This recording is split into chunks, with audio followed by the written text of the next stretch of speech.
Se hizo esperar, Pablo. Muy bien, vamos a presentarlo con la mención de todas sus películas, pero ustedes seguramente ya lo saben. Mundo Grúa, ya por 1999, su ópera prima. Luego El bonaerense, Familia rodante, Nacido y criado, Leonera, Carancho, Elefante blanco, películas estrenadas en nuestro país, en Latinoamérica. Y por supuesto es habitué de los festivales en Cannes. Así que me parece que lo adoran allí. Fuerte el aplauso para recibir a Pablo Trapero.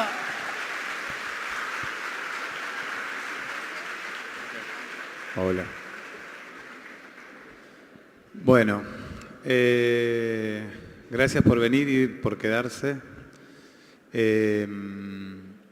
Cuando Ginés me invitó en su momento y Borrego me insistía para que venga a charlar hoy con ustedes, la primera pregunta que me hacía era cómo tratar de contar algo que parece tan diferente en un punto, pero que a la vez tiene tantas cosas en común con la razón por la que ustedes están acá. Y, por ejemplo, tienen en común muchas cosas como un encuentro como este. Imagino, un poco hablábamos hace un rato, lo que significa para cada uno de ustedes estar hoy acá, compartir entre ustedes, compartir con las personas que exponen y aprender de ese intercambio, que es muy parecido a lo que pasa, en lo más obvio en nuestro caso es un festival de cine, pero muy parecido en lo que pasa al momento de hacer una película.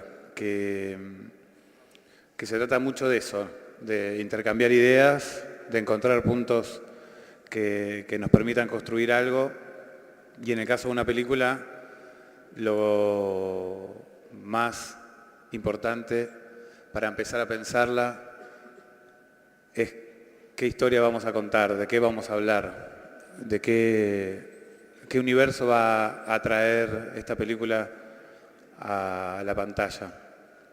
Y entonces a quienes ven esa película en la sala. Hay muchas cosas en común y hoy cuando hablábamos me sugerían contar un poco cómo era que yo había llegado al cine, dado que también hay muchas personas que hoy están acá que son estudiantes o hace relativamente poco son arquitectos. Y tenía algunas cosas para contar que empiezan hace muchos años, cuando era adolescente. Yo no llegué al cine como probablemente muchos arquitectos no llegaron a hacer arquitectura, en el sentido que no soñaba de chico con ser director de cine. Sin embargo, había atravesado y recorrí varios caminos como que me fueron acercando y me fueron haciendo descubrir esta profesión que amo y que me cambió y me formó como persona también en el proceso de aprendizaje y después en el proceso de trabajo. Entonces decía que cuando empecé hace muchos años, había empezado a hacer algo de música, había empezado a hacer algo de teatro, siendo adolescente, y después empecé a dar clases de teatro hasta que terminé a fines de los años 80 el secundario, y me pregunté, como mucha gente, qué iba a hacer, hacia dónde iba a rumbear mi vida. Y en ese momento decidí estudiar arquitectura. Eso fue en el año 90. Yo terminé el secundario en el 89 y en el 90 tenía que decidir qué iba a hacer. Ya era grande, supuestamente, y ya tenía que tomar esas decisiones.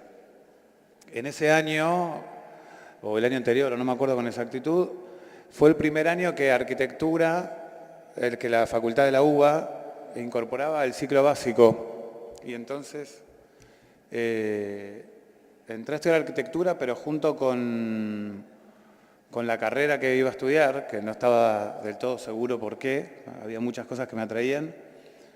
En ese momento se hacía el ciclo básico compartido con muchas otras carreras. Para quienes hayan estado en la UBA, probablemente hoy día continúe de la misma manera. El ciclo básico era diseño industrial, diseño gráfico, diseño, no me acuerdo ya si estaba diseño textil, diseño de imagen y sonido y arquitectura. O sea que compartí un año con un montón de gente que la mayoría en ese momento querían ser arquitectos porque este tipo de carreras de diseño eran bastante nuevas. Y de hecho todavía no existían como carreras, estaban empezando a formar, creo que en ese mismo año en que empezaba el ciclo básico. Y conocí a varias personas en la universidad que se preparaban para imagen y sonido. Y ahí un poco, gracias a esa decisión que para mí en ese momento fue bastante azarosa, porque tampoco había pensado en ser arquitecto siendo niño, o en ningún momento antes. Conocí a un montón de gente que estaban en ese momento en la UBA preparándose para la carrera de imagen y sonido.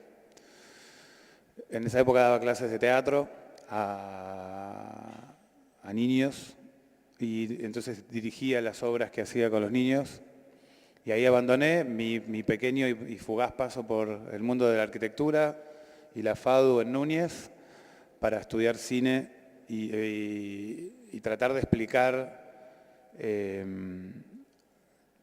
qué era estudiar cine. En ese momento no era muy fácil estudiar cine, no había muchos lugares y cuando se decía que estudiar cine la gente te miraba preguntando si quería ser actor. La gente no pensaba, hoy día mucha gente no sabe exactamente qué significa hacer películas.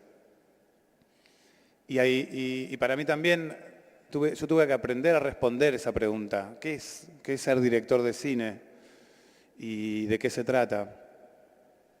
Y la primera respuesta que improvisé en ese momento, hace unos cuantos años, es alguien que cuenta historias. Pero que tampoco es solamente eso, ¿no? Hay muchas otras personas o muchas otras disciplinas que cuentan historias. Entonces, los años de mi formación de estudiante de cine me fueron a hacer aprender, me fueron haciendo aprender también qué era dirigir. Y una cosa que pasó en mi generación,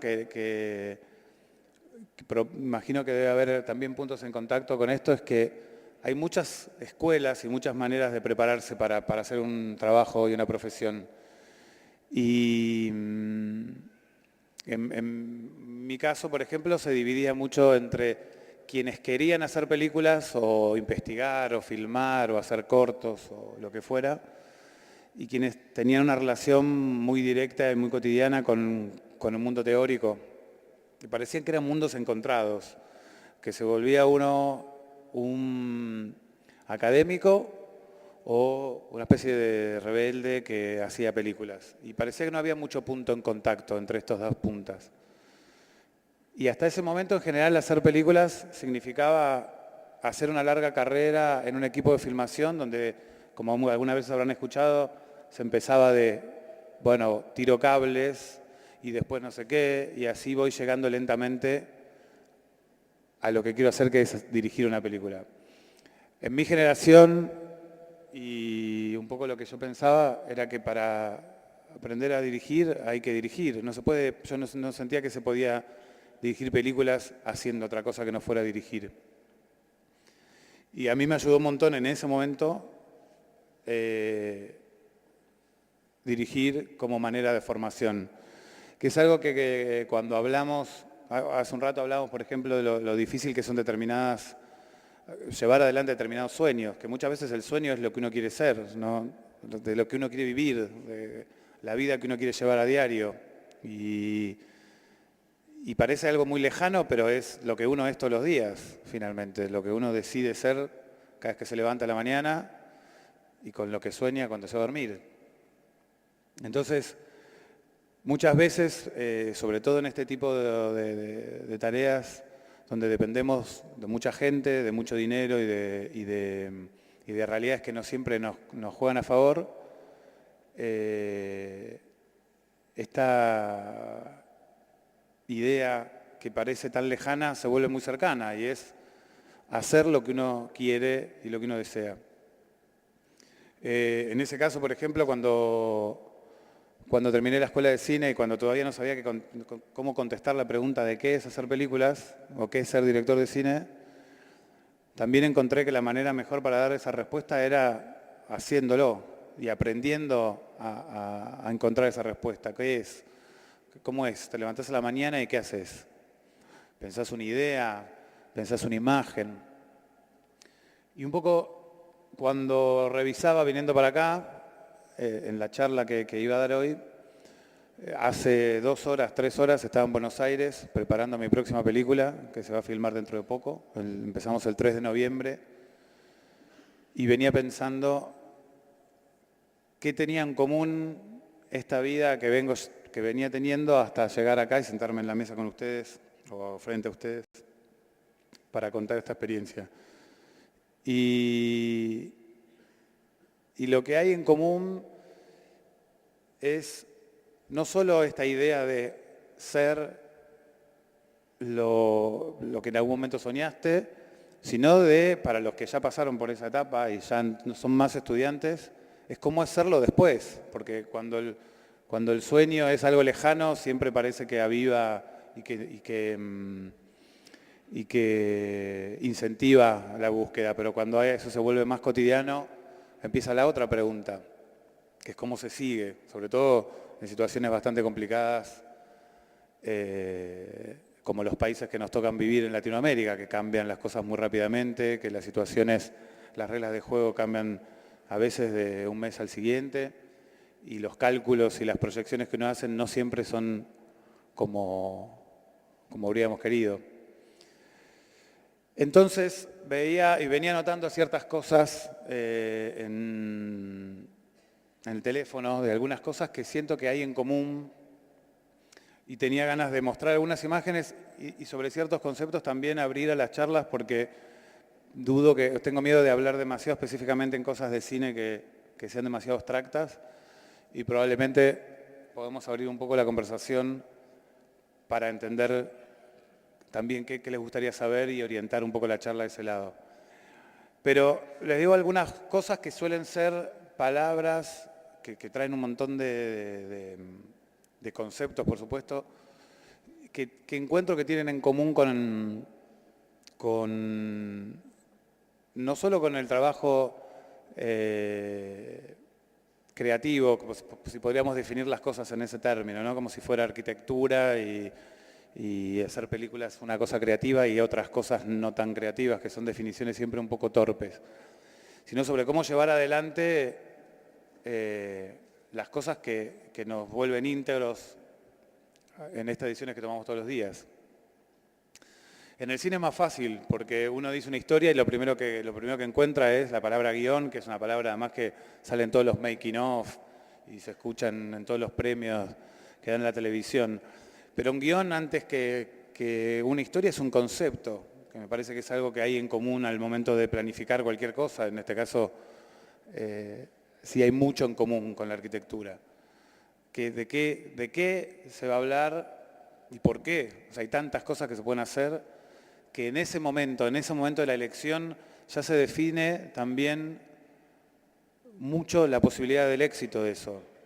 Si uno no está convencido, si las ideas que tenés no son lo suficientemente elocuentes para llevarlas adelante durante probablemente los años que lleve a hacer ese proyecto, es muy difícil que después esa idea la podamos defender frente a las decenas o cientos o miles de personas a las que vamos a tener que explicar por qué vale la pena ese proyecto.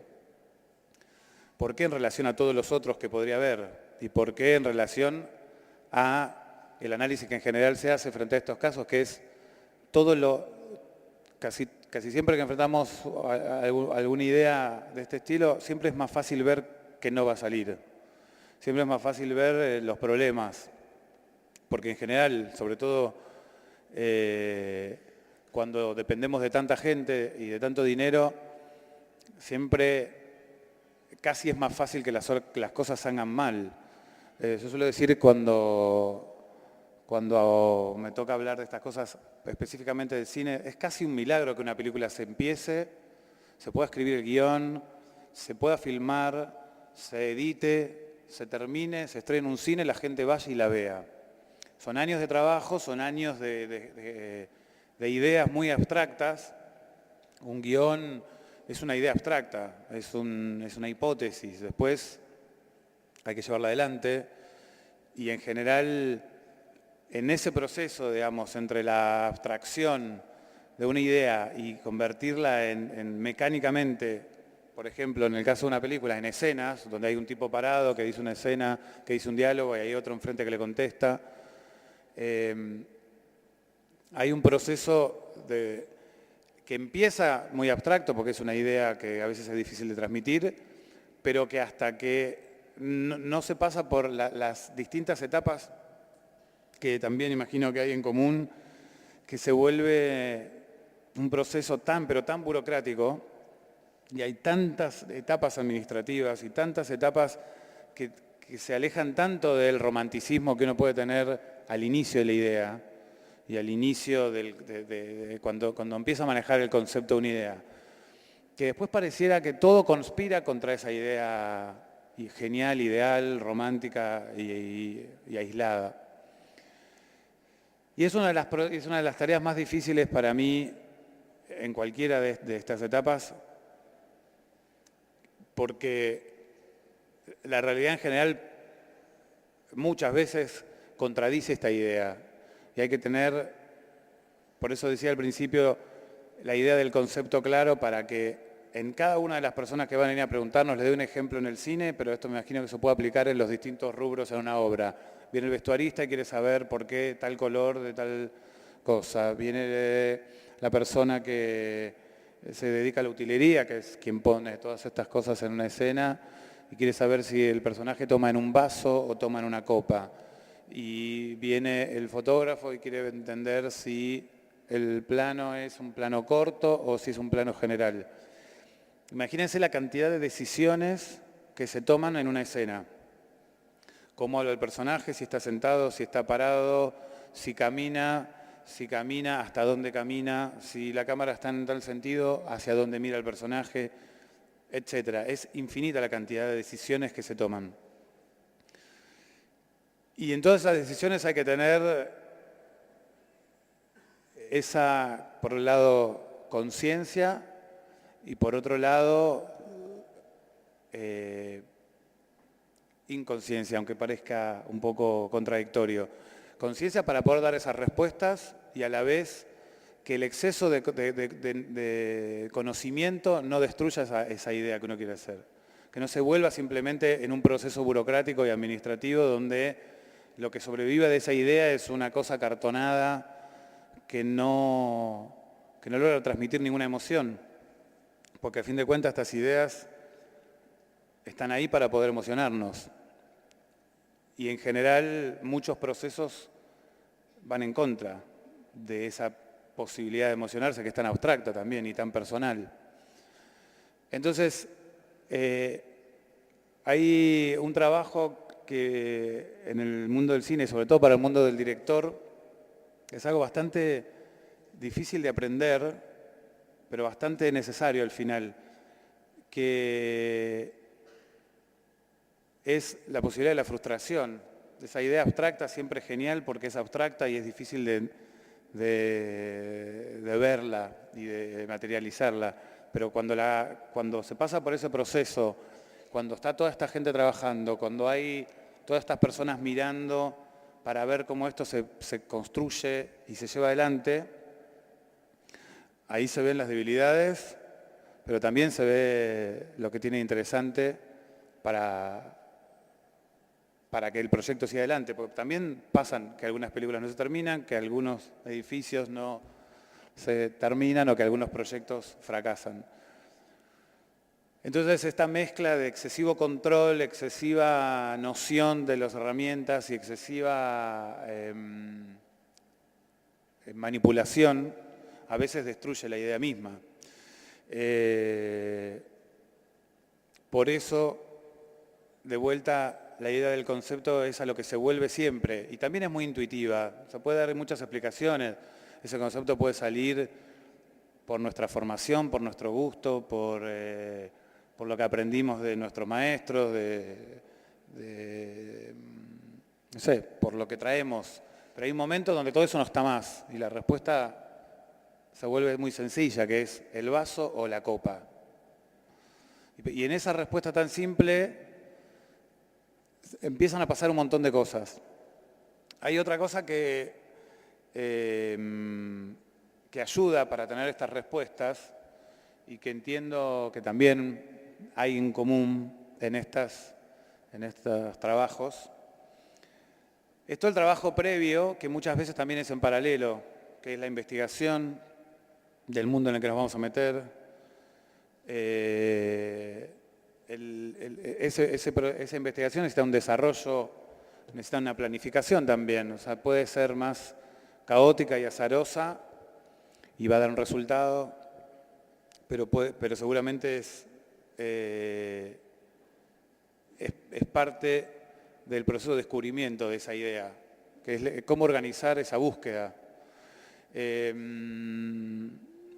Probablemente muchas de estas cosas sean cosas muy cotidianas o incluso que todos ustedes hacen a diario, y es un poco lo que nos pasa a nosotros en nuestro laburo, que es a diario poner a prueba las ideas y repetir un esquema que parece que es siempre el mismo. Les quiero mostrar para esta idea de concepto 3 pequeñas cosas que son distintas a lo que pudieron haber visto en las películas. Las películas de largometraje tienen, como lo dice el nombre, una duración particular, en general más de 1 hora y media. Después está lo que llaman los mediometrajes, que, como lo dice su nombre, de una duración mediana. Y después están los cortos, donde es más difícil de definir qué es un corto, si es hasta dónde termina el corto y dónde empieza el mediometraje. Pero lo que tiene bueno el corto es que permite ejercitar ideas conceptuales, porque la duración a veces no permite desarrollar de otra manera. Y quería mostrarles esto, que me parecía interesante para que vean cómo encontrar, en base a 3 palabras, una idea pequeña de un concepto para una pequeña historia de 1 minuto. Esto que van a ver es unas pequeñas cosas que quizás a los que estuvieron en el Bafisi alguno lo pudo haber visto, que son 3 cortos cuando se cumplían 15 años del Bafisi, donde mi primera película, Mundo Grúa, pasó. Y me invitaron después, como a la fiesta de 15, decían ellos, a hacer estos pequeños cortos que iban adelante de las películas durante ese festival que fue el año pasado o el anterior, no me acuerdo. Paso estos 3 cortitos que son realmente muy cortos y si quieren abrimos un poco a preguntas y después sigo con la pequeña lista de temas.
Bueno, como ven ahí, o sea, se lee, van a ver el nombre.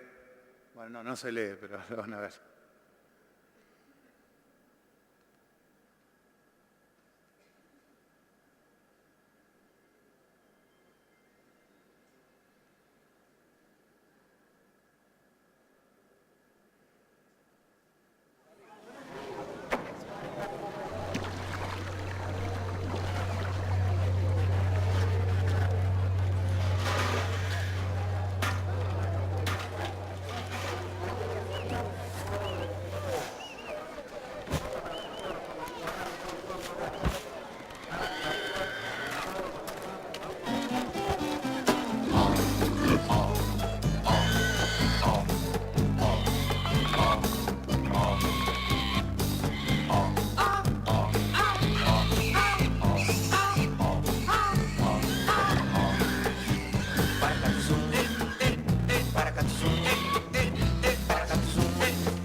Hoy,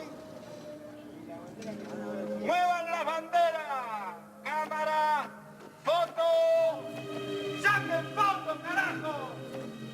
Eso es Carlos, eso es Carlos, el cuello es Carlos que se ve hermoso. Eso es Carlos, eso es Carlos. Para el otro lado, que te ve el ojo que sangra. Sonreíste, Carlos. Mirá para acá. Agradecerle a la cámara acá. Besitos. Corte. Sensacional.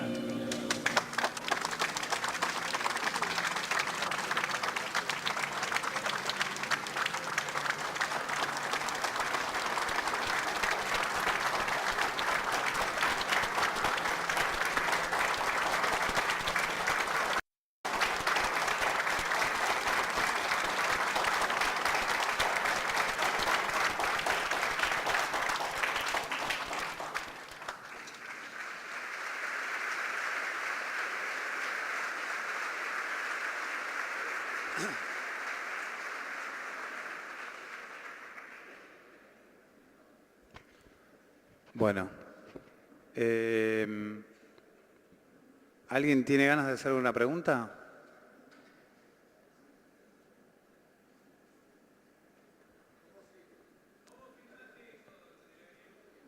¿De vuelta? El último, el de Fabio. Mira, te cuento un poquito cómo fue la idea general y voy para atrás.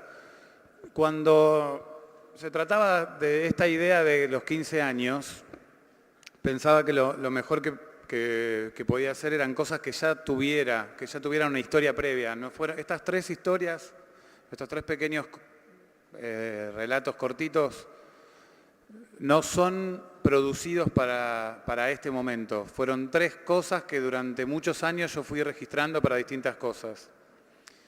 Y justamente la idea de algo que rememoraba los 15 años del festival, me parecía interesante que fueran imágenes que ya tuvieran una historia previa, que no se inventaran y que no se hicieran para ese momento.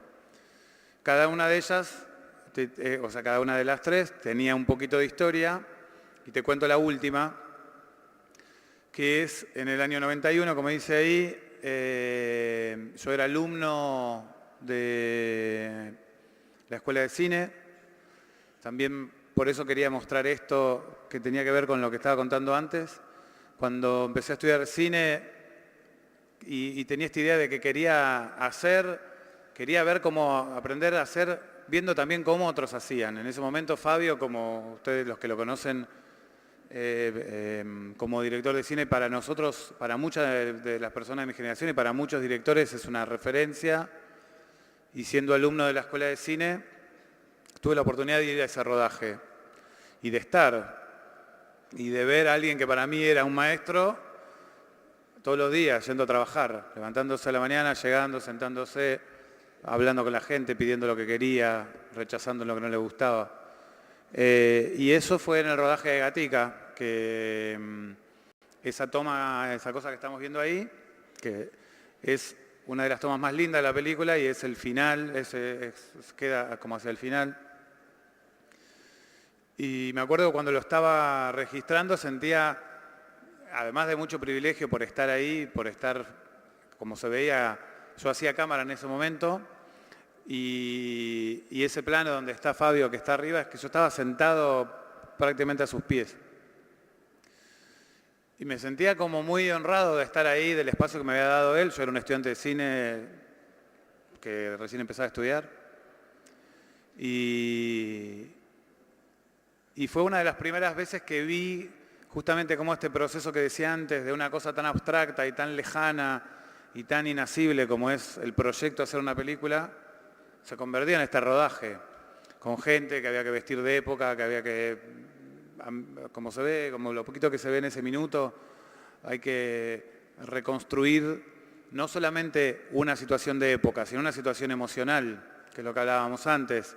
Esa situación de Edgardo Nieva, que cuando ustedes ven el plano de Edgardo es así, y parece que lo están llevando en andas la multitud, y lo que se ve cuando abre el plano del corto de recién es un señor grandote haciendo este movimiento. Que de vuelta a lo que hablábamos recién, la imagen terminada tiene un montón de significado y un montón de valor. Cuando ves cómo se hace y cuando vivís ese proceso de hacerla, pareciera que todo eso se pierde. Y el proceso de hacerlo justamente en esa toma es muy divertida porque se ve a un señor que parece que era, no sé, un guardaespaldas o un levantapesas, qué sé yo, que sabe qué, haciendo el movimiento de la multitud que lo lleva a Edgardo Nieva. Y eso, bueno, ya tiene más de, no sé, 20 y pico de años. Sentía que era, justamente por el contexto del festival y por la cantidad de años que celebraba el festival, una manera también de homenajear a Fabio que se había ido hacía poco y de tener este concepto, ¿no?, de alguien que se va al cielo. Y después las otras dos, la primera, que era esta cosa de la tierra, del agua, perdón, que es en el buceo, también eran unas cosas que yo había filmado para un corto, que es otra cosa distinta a esta, y esto es lo que era como el aprendizaje de unos niños aprendiendo a bucear. Y también, de vuelta, tenía un montón de significado que para quien lo ve probablemente no lo sepan ni tiene por qué saberlo, pero el chico que está ahí es mi hijo, era una de las primeras veces que buceaba y sentía que reflejaba un montón esta idea que es mucho más lúdica que lo que se ve en el medio, que es la tierra, que es lo más duro y lo que contrasta con estos dos mundos, lo que divide estos dos mundos.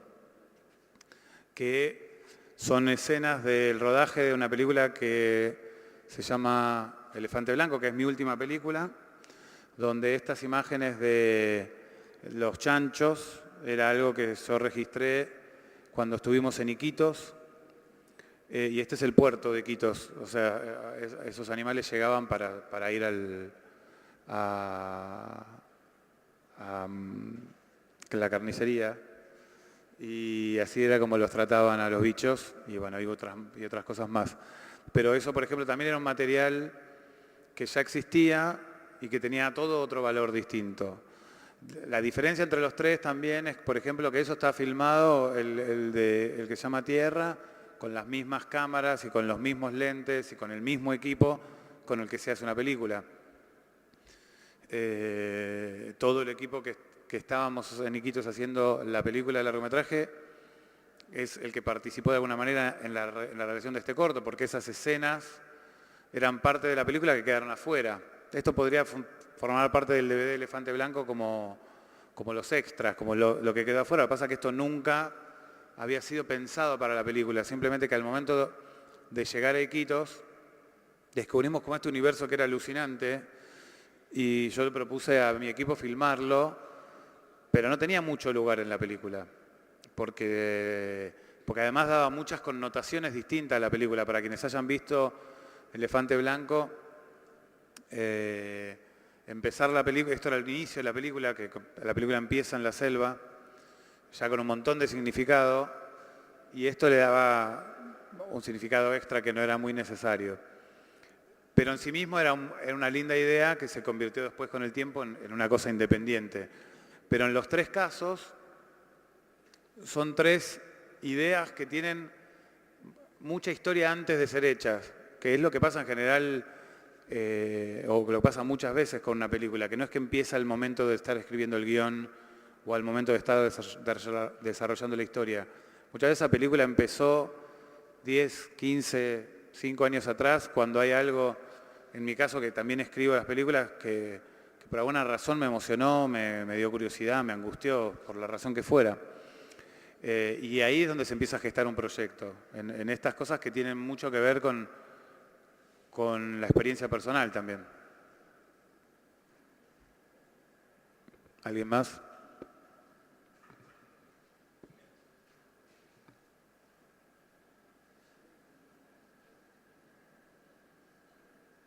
¿Nadie? Bueno, en relación a esto le quería mostrar otras cosas que... Ah, perdón.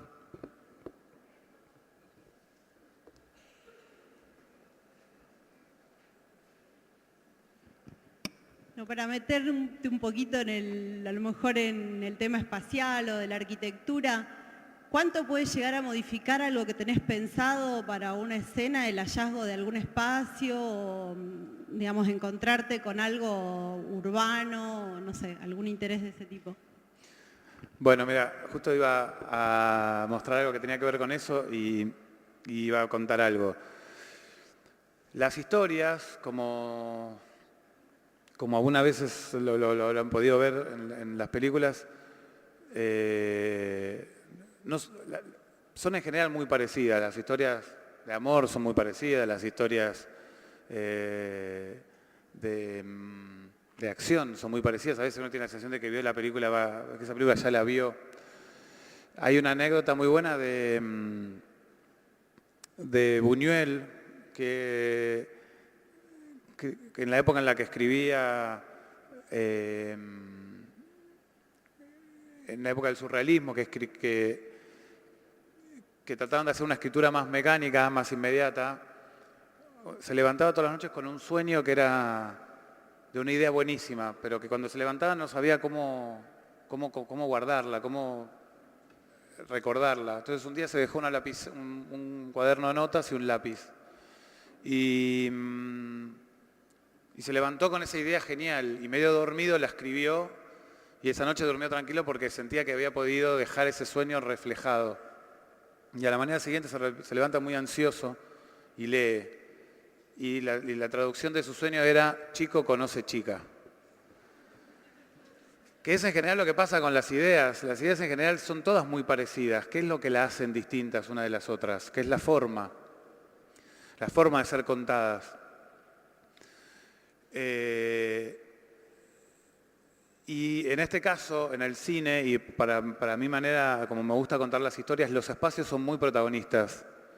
Son muy protagonistas porque los espacios hablan de los personajes, pero también los personajes hablan de esos espacios, muchas veces son lo que los construyen o lo que los habitan. Pero para mí el cine es un hecho espacial, no espacial del espacio, sino de ocupar esos espacios. Los personajes tienen que ocupar el espacio, tienen que sentirse parte de ese lugar. Una de las cosas que a mí me lleva bastante trabajo es para mí entender esos espacios. Por ejemplo, yo nunca estuve preso, por suerte, y espero no estarlo.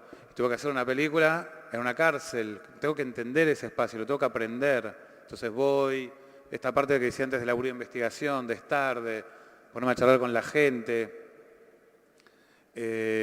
Cuando hay otra película que se llama Nacido y Criado, que filmamos en el sur, en Río Turbio, porque era una historia que tenía mucho que ver justamente con, aunque suene un poco forzada la explicación, el viaje que él hacía era un viaje casi a su mundo interior. El tipo tenía un accidente donde perdía a su hija, y este tipo que era un arquitecto súper o diseñador, y se veía que vivía en un mundo, todo estaba bajo control y súper diseñado, se va a vivir en un lugar donde todo es el caos. Y ese espacio representaba un poco lo que él estaba viviendo. Entonces, para mí, iniciar un proyecto significa aprender de esos espacios. Le doy un ejemplo. Cuando hice mi segunda película, que se llama El Bonaerense, yo no soy porteño, vivo en la capital, pero soy de la provincia de Buenos Aires, de La Matanza.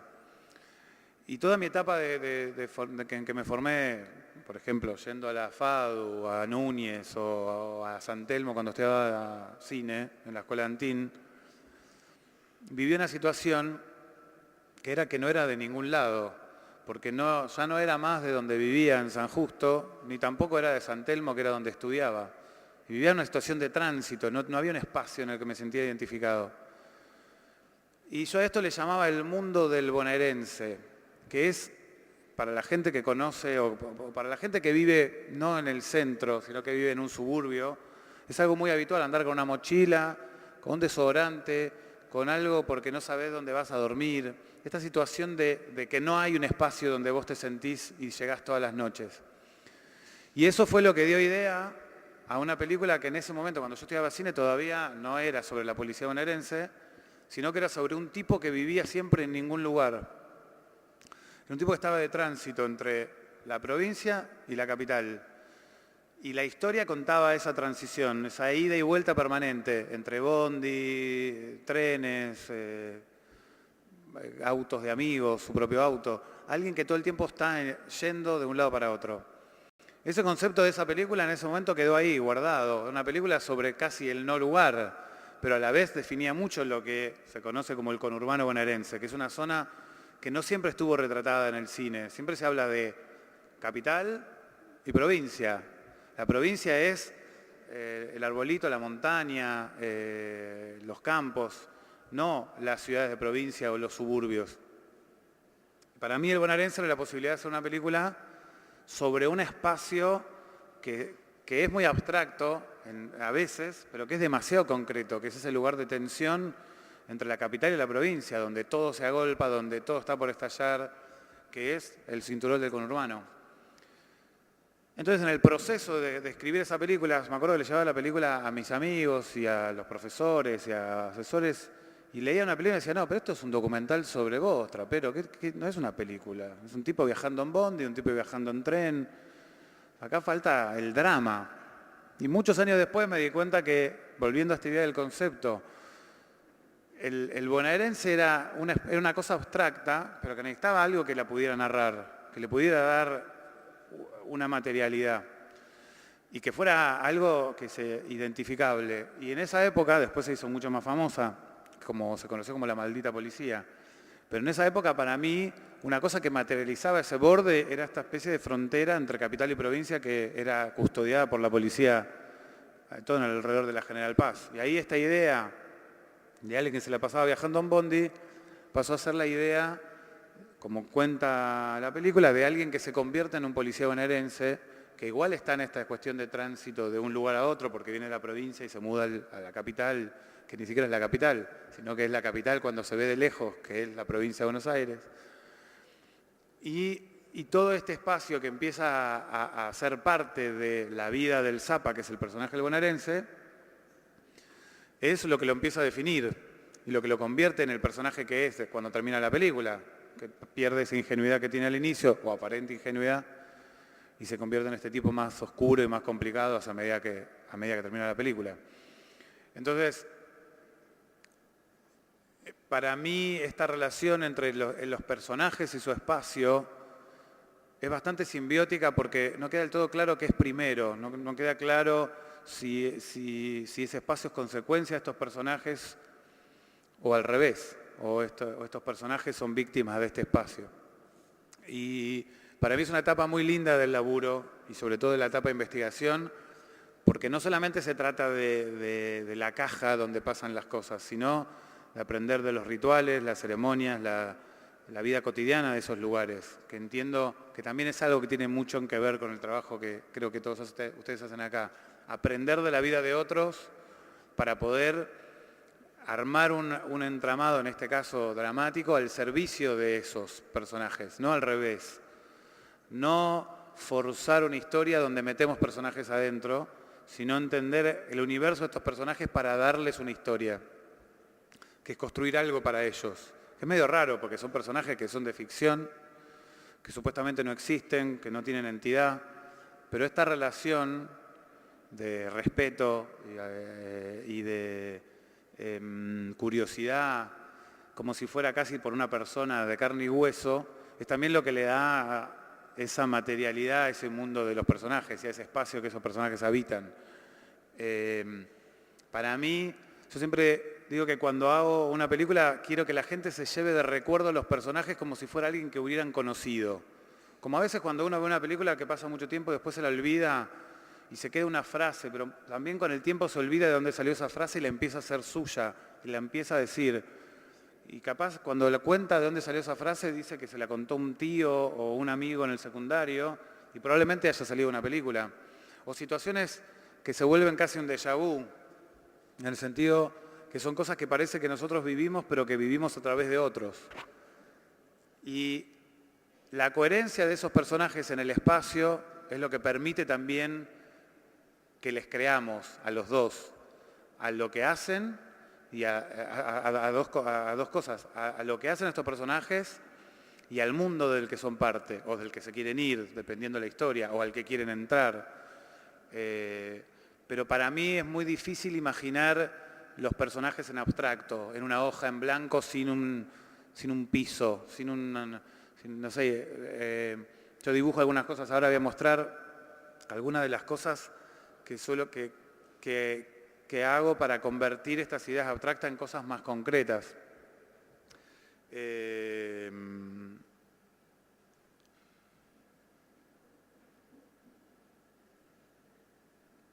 Una cosa que no sé si dije, pero repito, así como hay personajes que habitan el lugar y que pertenecen a un lugar, y sobre todo en nuestras geografías, vamos a encontrar también lo contrario, personajes que son excluidos y expulsados de un lugar. Y eso también genera una geografía y genera un universo visual o un universo espacial, digamos, para lo que no es el cine, que es el sentido de pertenencia o el sentido de exclusión, o cómo estas dos cosas a veces son complementarias en una misma situación y a veces no.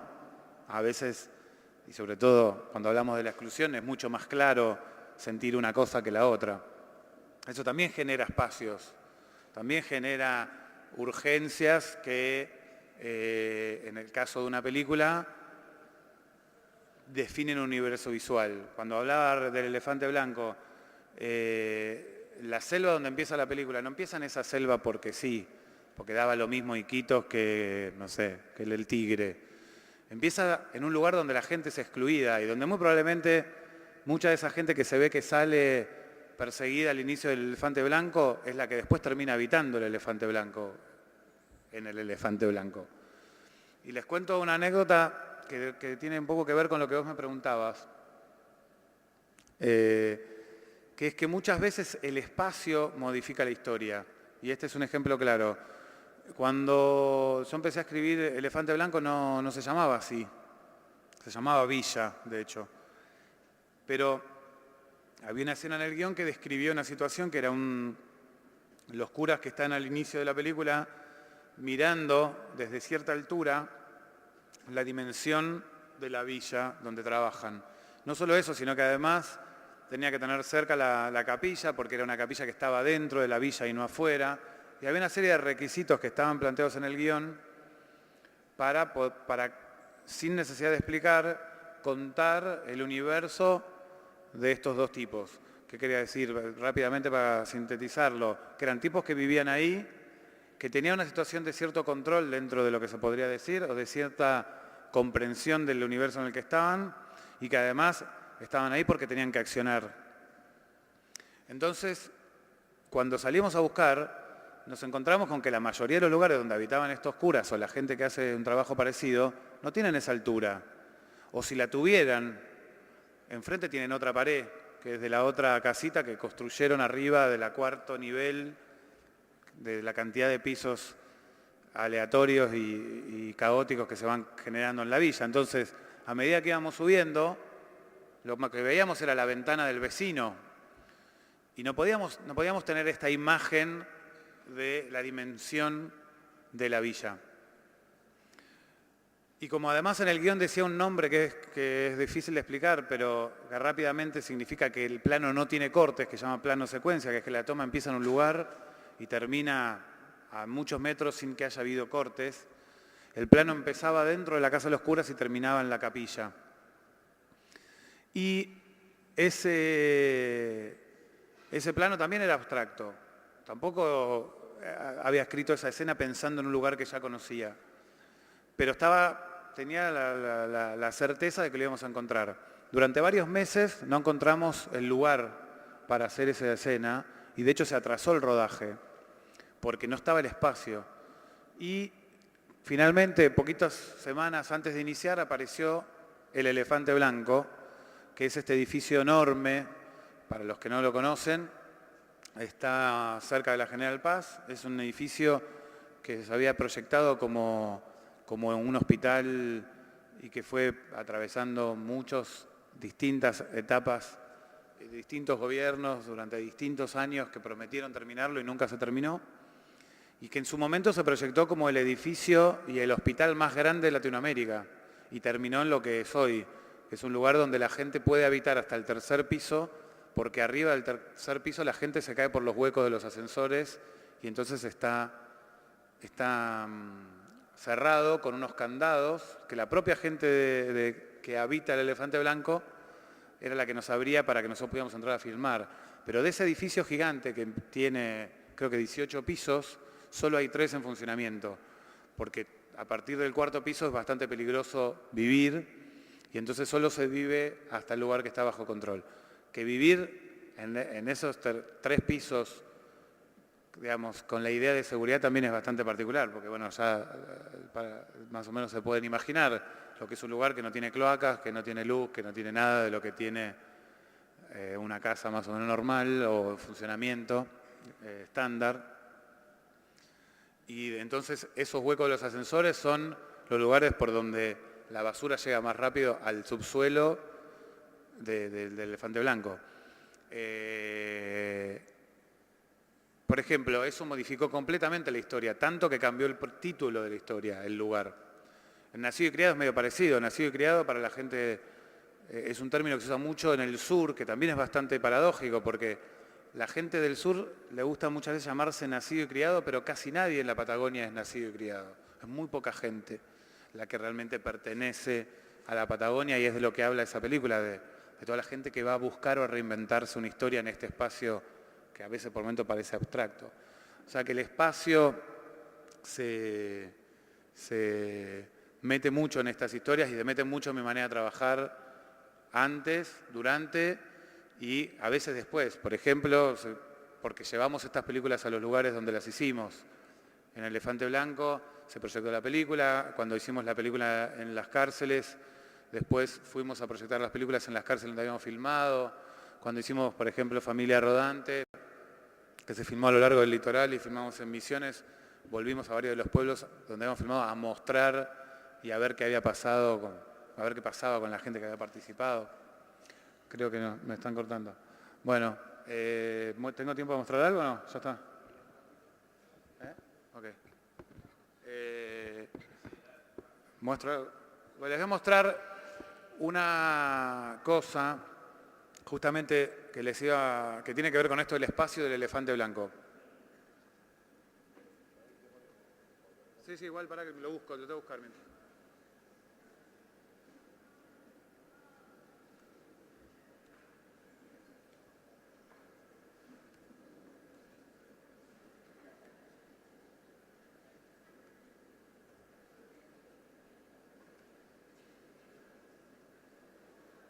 Les muestro esto rápido y después le voy a poner un videito. ¿Está ahí? ¿Se ve? Esto que ven son pruebas. ¿Se llega a ver? Son fotos, pero ahora voy a mostrar un video. Estos son pruebas en el elefante blanco. Estas son las pruebas de cámara que se hicieron para ver si podíamos hacer algo que no existía, que es que en este lugar se construyó lo que después se hizo como la Casa de los Curas, porque no existía una Casa de los Curas ahí arriba. Entonces lo que ven es toda una situación de rodaje, como un gran ensayo, para ver si en ese lugar, acá está la cámara recorriendo los distintos, este es una persona que hacía de modelo, y como ven, acá no hay nada en el fondo. Después ahí se construyeron unos tapones y se logró hacer ese plano. Pero acá está lo que les decía, de que toda la parte de arriba del edificio, bueno, esto no son fotos del edificio, pero van a ver, no sé si se nota mucho, pero que todos esos pisos de arriba no hay nada, están completamente vacíos.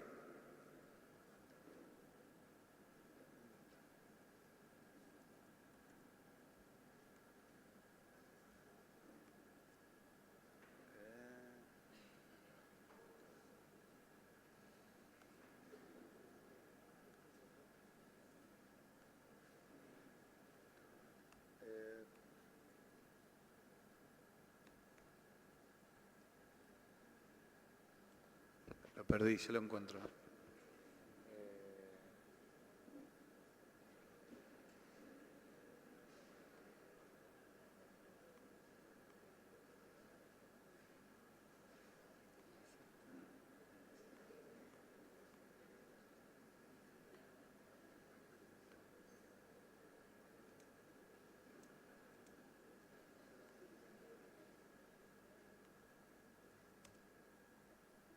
Bueno, esto no es lo que está buscando, pero acá se ve. Esto es lo que digo de la prueba del personaje con el espacio. Acá vinimos a este lugar a hacer pruebas de vestuario y de cómo ese vestuario funciona con ese espacio.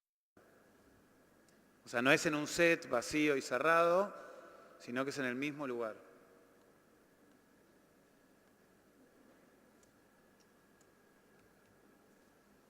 Había separado ese movimiento de cámara, pero no lo estoy encontrando.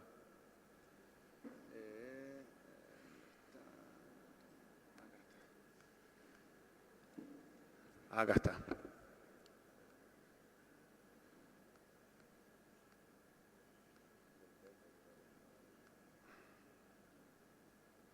Bien, vamos a ver si da tiempo a mostrar los dos. Porque en uno se lo va a ver a una persona, después en la otra se lo va a ver al actor. Pero va...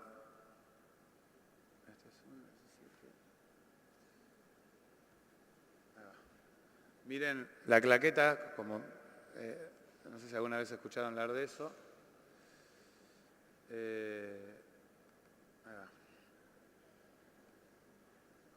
Esto que van a ver es una prueba que se hizo incluso antes de filmar la película, bastante antes, para probar justamente cómo andaba este espacio que nosotros habíamos metido a la fuerza en un lugar donde esto no existía. Ya lo van a ver a Darín y al otro personaje, se lo toman un poco a la gracia, como ven.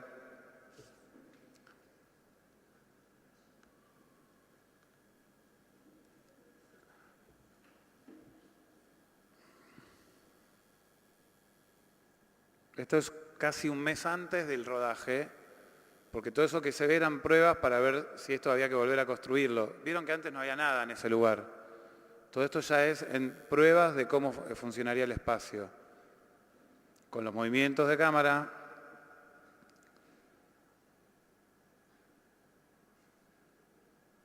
Y para ver si había que preparar no solo cosas adentro del cuadro, sino atrás del cuadro, porque van a ver que la cámara ahora hace un montón de movimientos. Lo voy a acelerar un poquito, porque es largo.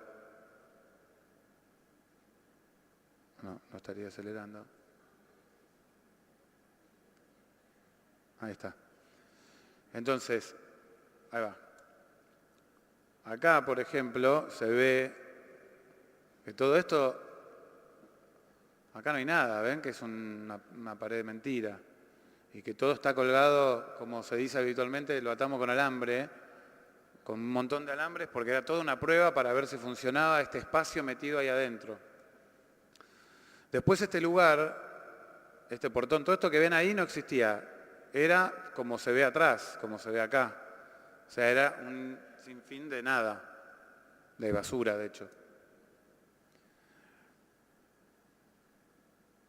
Y a partir de acá empieza a convivir el mundo de la ficción con la realidad. Todo esto es, de verdad, el edificio del Elefante Blanco. Lo voy a acelerar también, porque esto no tiene luces, no tiene extra, no tiene nada.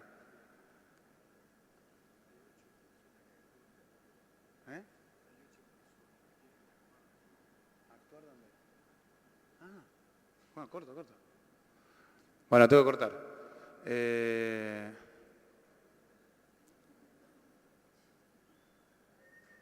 Bueno, tenemos que ir. Otro día seguimos. Esto es el Elefante Blanco, acá van corriendo los personajes. Pero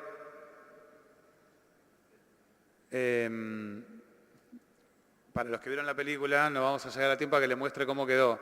Pero todo esto después tiene un montón de cosas que fueron pasando, que surgen de recorrer todo este lugar y de construir lo que después finalmente quedó.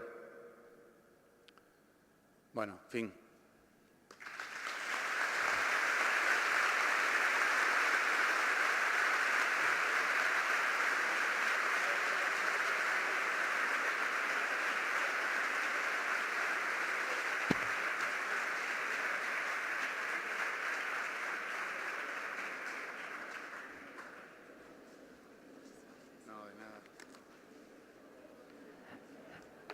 Agradecemos a Pablo Trapero por su presentación. Ahora a las 10:30 en el cine El Cairo, la proyección de Competition y la presencia también de Pablo allí, así que están todos invitados. Comenzamos el Pecha Cucha, quédense con nosotros. Son algunos minutitos y una serie de historias, una tras otra, 6 minutos con 40 segundos, láminas e historias que ustedes van a poder disfrutar.